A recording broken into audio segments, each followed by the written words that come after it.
Iki kita syukur diparingi kesedaran rezeki, diparingi kesempatan kangge kurban. Ngamal iki hasilé kanggo niate. Nah niate ben enek hasilé piye? Kudu ikhlas. Ora linak linggo lico, ora krana anak, ora krana tangga, ora krana kanca, ora liwit, ora krana duit, ya ta. Pokoke gur krana Gusti kabeh iki keparing Gusti Allah, wedhus iki sing gawe. Wedhus iki titipan Allah. Oh, gak iki dosku kapan tuh gawe ya.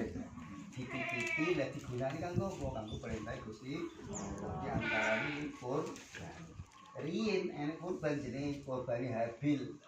Habil iki peternak, Qabil iki petani. Loro-loro iki kan kurban. Lah Qabil iki mah kurbane sing gabu-gabu sing elek-elek, sing krek-krek ya ta, dikurbani. Akhire gak ditompo. Lah Habil peternak golek kewan sing paling gedhe, sing paling larang, sing paling lemu dikurbani. Akhire kurbani Habil sing ditompo. Lah muga-muga kurbane awak iki ditompo karo Gusti Allah. Jadi tumpakan ning akhirat lan di sepuro dosa-dosane wong sing kurban lan dadi tameng geni neraka. Lan ulune pira kuwi? Rambute pira? Ulune ndas, ulune sikil, ya ulune kuping iki diitung setiap bulu, setiap rambut satu kebaikan. Oh, kasih kata sangat ini anjarane wong sing kurban. Pokoke intine kurban iki perintah Gusti Allah, sunahe Kanjeng Nabi. Muga-muga di ngapura dosa kita, muga-muga ditami geni neraka, muga enek akhirat dadi tumpahan. Lah piye kurban iki? Setahun sepisan, ben taun nek iso iki. Aku dhisik wis lho, aja ngono kuwi. Aku dhisik wis aja. Wis yo neh. Kaya dene iki mangan neh. Mesti ngerokok neh. Wis kurban yo kurban. Lah ngono gitu. Ben tahun gitu. Terus sing nomor loro, niat iki sing ikhlas. Sing nomor loro, iki kurbane wajib apa sunah? Wajib iki ngene, maksude nak nadar, nggo aku nak tamat SMA lulus oleh ranking aku arep kurban. Berarti wajib. Mbokku ning rumah sakit ngelamari aku arep kurban. Berarti wajib. Niate beda. Nawa itu al-udhiyata. Ngono iki jenenge kurban wajib. Lah nek wong sing kurban wajib ora oleh mangan walaupun sairis. Lah nek kurban sunah pokoke aku diwe rezeki gak akeh, digawe rezeki kathah, aku kurban kono Gusti Allah. Lha kuwi oleh mangan sampai sepertelon dipangan dhewe apa telung papat ya itu dipangan sing setelon didungi Lah iki mboten ana sing wajib gak? Ana sing ajar gak ujar. Iki sing ngerti awake dhewe lho. Lah aku nek ngomong ujar gak oleh apa-apa. Aja ngono kuwi. Engko walaupun ngomong ujar ya diwehi daging kurban liyane ngono lho. Ya dene ora oleh. Ya ta. Kene sing wajib ya. Kene sing ujar ya. Temenan iki.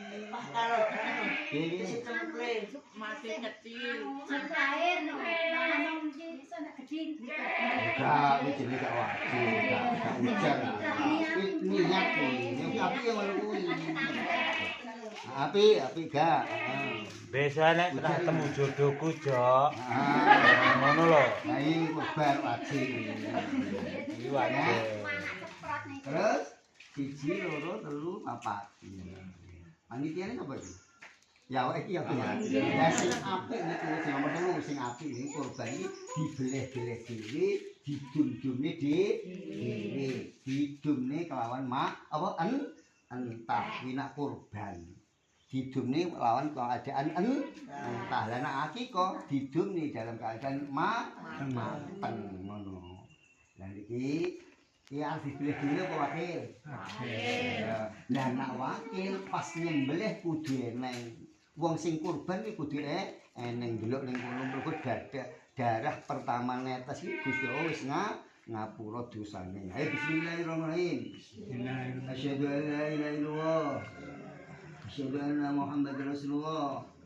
Inna sholati wa nusuki wa mahyaya wa mamati lillahi rabbil alamin. Nawaitu al udhiyata al masnunata fataqabbal udhiyata minni. Niat ingsun kurban sunah krana kanjere Kanjeng Nabi krana Allah lillahi ta'ala. Lecek ngono. Allahumma hadza pas hadza iki ndanu ningali wedhuse.